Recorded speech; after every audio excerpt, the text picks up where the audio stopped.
सबसे बड़ा विस्फोट आपने तब किया जब आपने इसमें से डोमिसाइल नीति को आपने हटा दिया, ताकि देश भर के लोग आए। आप और आपके नेता और आपके मंत्री बहाने क्या दे रहे हैं कि भाई पहले भी ये किया गया था। भाई उस वक्त नियोजन पर था, नियोजक शिक्षकों की जब आप बहाली कर रहे थे कोई दूसरे प्रदेश का उसके लिए ललाहित नहीं होगा। क्यों कोई आके नियोजन पर यहाँ बिहार में काम करना चाहेगा? पर आज जिस भर्ती का जिक्र हो रहा है उसको सरकारी कर्मचारी का दर्जा दिए जाने की बात है, और उसमें आप डोमिसाइल नीति को आप हटा रहे हैं। क्यों? क्योंकि आपको देश का आपको नेतृत्व करने की आपको महत्वाकांक्षा है। आपने देश भर के लोगों को इसमें आमंत्रित कर लिया कि वो आए और इस परीक्षा में बैठ सकते हैं, तो उसमें बिहारी कहाँ जाएगा भाई? क्या बिहारी से मजदूरी करने के लिए ही बनेगा? जो IAS IPS ऑफिसर बनने की क्षमता रखता है वो अपने ही प्रदेश में एक शिक्षक बनने के लायक नहीं है। ये सोच है हमारे प्रदेश के शिक्षा मंत्री की। आपकी महत्वाकांक्षाएं जागी और आपको लगा कि अब आपको देश का प्रतिनिधित्व करना है, विपक्ष का आपको नेतृत्व करना है। मात्र यही कारण है ना कि डोमिसाइल नीति को इसमें से हटाया गया। आज अगर अभ्यर्थी सड़क पर हैं अपनी मांगों को लेकर, क्यों हैं ये लोग भाई? एक तो आप इनकी भर्ती नहीं कर रहे, इनकी बहाली नहीं कर रहे, साल दर साल नए बहाने नए एक्सक्यूजेस बनाए जा रहे हैं, और ऊपर से सबसे बड़ा विस्फोट आपने तब किया जब आपने इसमें से डोमिसाइल नीति को आपने हटा दिया, ताकि देश भर के लोग आए। और उसके बाद आप और आपके नेता और आपके मंत्री बहाने क्या दे रहे हैं कि भाई पहले भी ये किया गया था। 2011 या 2012 की ये लोग बात करते हैं। भाई उस वक्त नियोजन पर था, नियोजक शिक्षकों की जब आप बहाली कर रहे थे कोई दूसरे प्रदेश का उसके लिए ललाहित नहीं होगा। क्यों कोई आके नियोजन पर यहाँ बिहार में काम करना चाहेगा? पर आज जिस भर्ती का जिक्र हो रहा है उसको सरकारी कर्मचारी का दर्जा दिए जाने की बात है, और उसमें आप डोमिसाइल नीति को आप हटा रहे हैं। क्यों? क्योंकि आपको देश का आपको नेतृत्व करने की आपको महत्वाकांक्षा है।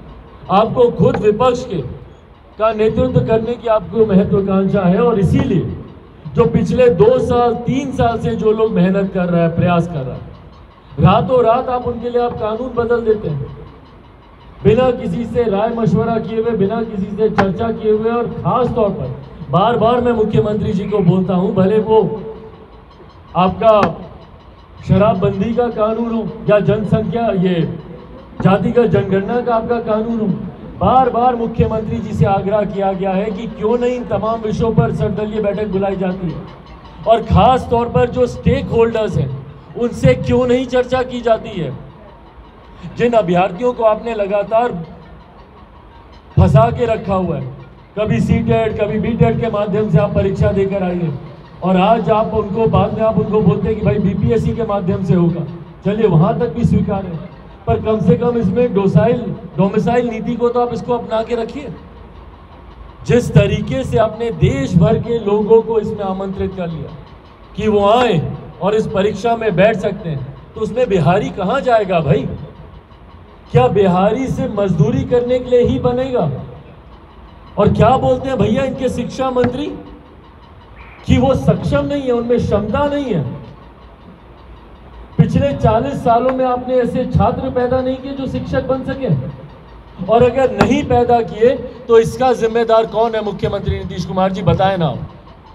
आज सरकार में जो लोग बैठे हैं, 33 साल से आप लोगों की सरकार है, अगर 33 साल में बिहार की शिक्षा नीति इतनी बेहतर नहीं हुई कि बिहार के छात्र वो शिक्षा वो तालीम हासिल करें कि कल को वो बिहार के शिक्षक बन सके, तो इसका जिम्मेदार कौन है? जवाबदेही किसकी बनती है भैया? सरकार में वही लोग बैठे हैं जो पिछले 33 साल से सरकार का हिस्सा है। आज उन्हीं के समर्थन से सरकार चल रही है भैया। तो किसके गिरेबान में आप झांकने का प्रयास कर रहे हैं भाई? या तो आपने गलती की, 2005 से लेकर अभी तक आप मुख्यमंत्री हैं, या जिनके साथ आप सरकार चला रहे हैं उनसे पहले उसी दल के नेता मुख्यमंत्री रहे। तो अगर आज भी अगर बिहार में शिक्षा के हालात इतने बदतर हैं जो कि हैं, प्राथमिक शिक्षा आपने बर्बाद करके रख दी है, और इनके शिक्षा मंत्री बिहारियों का ही अपमान करने पे तुले हुए हैं। बिहारियों को बोल रहे हैं भैया कि ये लोग सक्षम नहीं है। जो बिहारी दूसरे प्रदेश में जाकर, आप लोगों के मीडिया हाउसेस में जाकर उसका हेड बनने की योग्यता रखता है, जो दूसरे राज्यों में जाकर बड़ा व्यवसायिक बनने की क्षमता रखता है, जो IAS IPS ऑफिसर बनने की क्षमता रखता है, वो अपने ही प्रदेश में एक शिक्षक बनने के लायक नहीं है। ये सोच है हमारे प्रदेश के शिक्षा मंत्री की। आप उनका अपमान करते हैं, आप उनके साथ अन्याय करते हैं और उसके बाद आप अपेक्षा रखते हैं कि शांति से इस अन्याय को तमाम अभ्यर्थी स्वीकार कर लेंगे और इस पे अपनी आवाज तक नहीं उठाएंगे। और जब अपने हक अधिकार को लेकर वो लोग सड़क पर उतरते हैं तो उनके ऊपर आप लाठी चलाते हैं। भाई इतना अहंकार शोभा नहीं देता इस सरकार, और अहंकार गुरूर बड़ों बड़ों का नहीं टिका। मुख्यमंत्री जी आप खुद अपना कितना नुकसान कर रहे हैं इस बात का इनको एहसास भी नहीं। शिक्षकों को हमारे संस्कार, हमारी संस्कृति में भगवान से बढ़कर दर्जा दिया गया। एक तरफ गुरु खड़े हो, दूसरी तरफ भगवान खड़े हो, तो हमारे संस्कारों में सिखाया जाता है कि भैया जाके अपने गुरु के चरण छू पहले,